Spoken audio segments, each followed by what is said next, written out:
Coming up on Mountain News this morning, folks are still questioning the death of Doug Harless and the warrant used to enter his house as new evidence comes to light. Plus, Governor Andy Beshear took time to praise Kentucky and its progress during his State of the Commonwealth address. Dedicated to Eastern and Southern Kentucky, this is WYMT Mountain News this morning. Good morning and thanks for joining us. I'm Madison Carmouche. We're at 6:30 this Thursday morning. We're going to go ahead and send it over to meteorologist Megan Desmall for a look at your forecast this morning. Megan, I always talk about inching up to a certain time, but we are literally inching up to more snowfall. Unfortunately, we are. I'm not ready for it. I'm sure you aren't either, Madison. No, I'm not. But yeah, we do have more snow on the way, unfortunately, and we do have a little bit this morning. So let's take a look at satellite and radar to see where that's at. It's mostly focused right over top of Hazard this morning, but it is slowly but surely moving out of our area, and so are the clouds this morning. And with that, we do have a chance of seeing the sun as we're heading into the afternoon hours, which is something we have not seen in a while. Another thing you need to keep note of if you're heading out on the road this morning, we do have some bit of fog, and that's located the same places that we are seeing the snow, so that would definitely be impacting your visibility this morning, something to consider. Now, you might want to spend extra time this morning getting the snow off your car, but you also want to make sure you're warming it up before you head out, because those temperatures are not to be played around with. We're looking in the teens right now, and those feels like temperatures are even colder. But for your highs, you'll be getting into the upper 20s, with 3 cities seeing temperatures above 30 degrees. That is Harlan, Middlesboro, and Jacksboro. Madison. Highs in the 20s. All right, thank you, Megan. We continue to follow a story out of Laurel County where a London police officer is accused of shooting and killing a man. The CAD file, or computer-aided dispatch file, from the shooting lists the address as 489 Van Zandt. It says police were serving a warrant. Court records show the warrant was connected to an investigation into stolen lawn equipment. Here is some dispatch audio we obtained from the case. This is London PD, 489 Van Zandt Road, 489 Van Zandt Road. Units on scene, can serve search warrant. Call on the radio for assistance. Shots fired. Van Zandt Road, stand by in the area. Shots fired. They have EMS going for the perpetrator who's been hit. The dispatch audio we just played also shows police were attempting to serve a warrant at 489 Van Zandt, just down the road from where Doug Harless was shot. We also learned about some evidence seized from the scene: a light bulb security camera believed to capture interactions between Harless and the officers on his porch, a Nokia cell phone connected to the security camera, and a Taurus 9mm handgun holster and 5 spent shell casings. In Harlan County, state police are asking for help finding a stolen truck. Here is a picture of that truck. Troopers say it was stolen from Cumberland Mine Service in the Tots community. Troopers say the suspect is believed to have ridden a bicycle onto the property from US 119 and stole the truck. If you have any information about the case, contact the Harlan KSP Post at 606-573-3131. New this morning, a fire destroyed a home and killed several pets in the Fallsburg area in Lawrence County. According to Fallsburg Volunteer Fire Department Chief Chris Job, the fire was reported just before 4:15 p.m. yesterday along Cub Lane, which is off US 23 near the 25-mile marker. Job said the double-wide mobile home was engulfed when crews arrived. Officials say no one was taken to the hospital. A cause for the fire is unknown at this time, and the American Red Cross is assisting the family with shelter and immediate needs. The Public Service commissioned a ruling in a case involving missing funds and water shutoffs for some people in Rockcastle County. In November, about 65 Livingston residents spent days without water because of a dispute between the Wood Creek Water District and the city over unpaid bills. The residents paid their bills, but it was not making it to the water provider. After the PSC filed a formal inquiry, they found the debt is up to $90,000 and has been accruing since 2006. PCS ruled the Wood Creek ruled for Wood Creek to continue serving the city as long as the bill continues to be paid. In Mingo County, West Virginia, officials with the Public Service District have reported issues with water treatment. Officials posted on social media this week that they were unable to treat water due to bad conditions and weather of the Tug River. Officials say as a result, water was not being pumped to customers. Once it is restored, they say a boil water advisory will be put in place. At this year's State of the Commonwealth address, Governor Andy Beshear spoke on what 2024 brought in for Kentucky.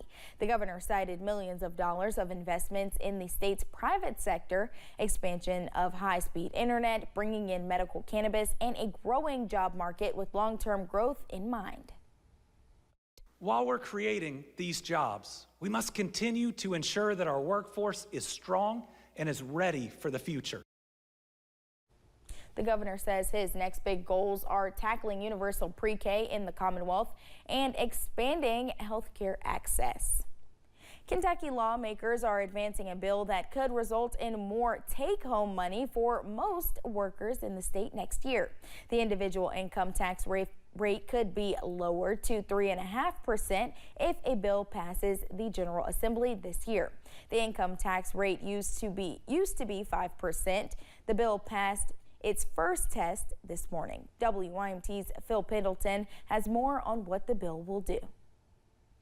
House come to order, members. House Bill 1 would further reduce the state income tax by 0.5% next January, since economic factors were recently met. To make sure that we're methodically proceeding rather than doing so too abruptly. The end goal is to eventually do away with the entire individual state income tax, but lawmakers say they're doing it a little at a time, and their formula does not call for increases in sales or other taxes. We've not done that heretofore. That's not in the way we're projecting things out. This is more of a budget that leads the conversation, not a tax increase that leads the conversation. Kentucky's state income tax is currently at 4%, down a full percentage point from what it used to be at 5%. Economic triggers were met for 2 increments of 0.5% over a 2-year period, but those economic triggers were not met for it to be lowered this year. The bill easily passed the House Budget Committee with 17 yes votes, but 3 chose to pass. I don't see any reason to vote no on this bill yet, other than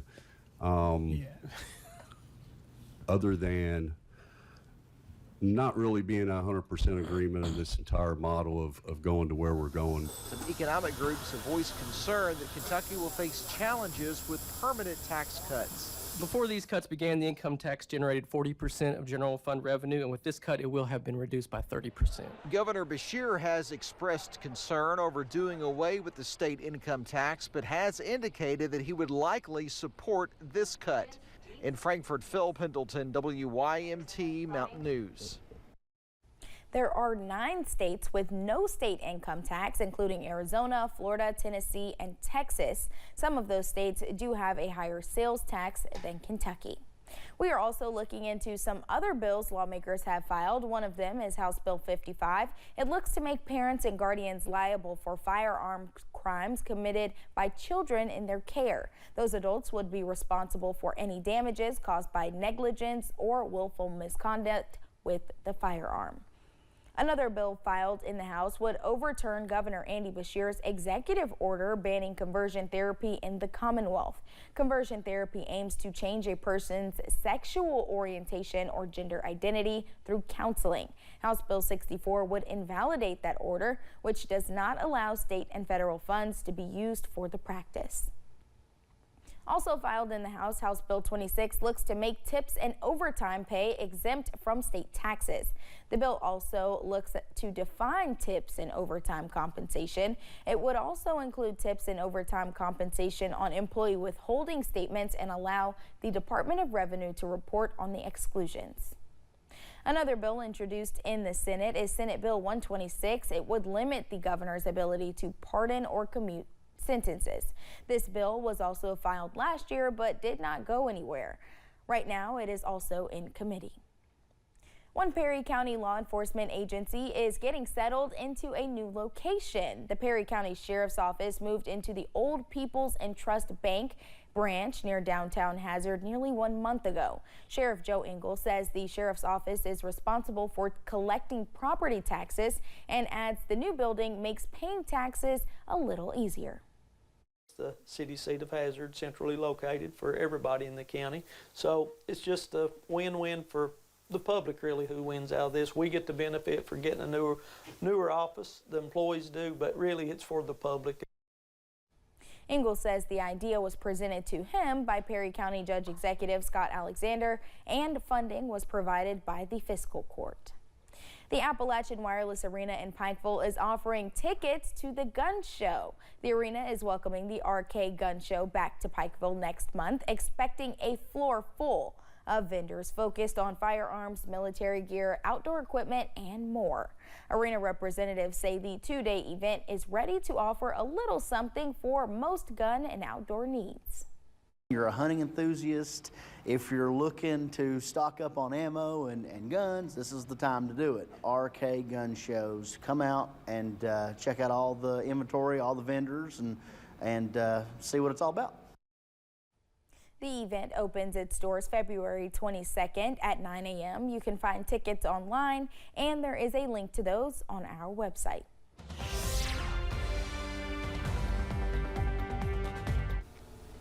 Temperatures this morning are still on the cold side of things. We're looking at the teens across the board. 17 degrees as you're going towards Prestonsburg and Jackson. 7 towards Ashland and Wise is at 10 degrees. Now we do have some middle wind that is impacting these temperatures, and as you're traveling towards Wise, that's where you're seeing the biggest difference in those feels like temperatures, looking at -2 degree feels like this morning. 8 degrees as you're traveling towards Middlesboro, and 9 degree feels like temperatures in London. As we're heading into the afternoon, here's what you can expect. The upper 20s, with some places getting to that 30 degree mark. 30 in Harlan, Middlesboro, and Jacksboro, looking right at that freezing mark, 32 degrees. So we'll be staying underneath freezing today, and no melting will be occurring. However, we could see that number in Jacksboro goes up just a little bit with those sunny skies, seeing some bit of melting before the next chance of snow. Now, if you're heading off to the bus stop right now, you do see that snow with those temperatures in the teens. You'll expect that on the way to school, and by the time you're heading home, you'll see that sun come out, looking at temperatures in the upper 20s. Madison. Thank you, Megan, and thank you for joining us. The time is now 6:42. Still to come on Mountain News this morning. Despite the bitter cold, lines of admirers continue to stream through the Capitol to honor President Jimmy Carter ahead of his state funeral.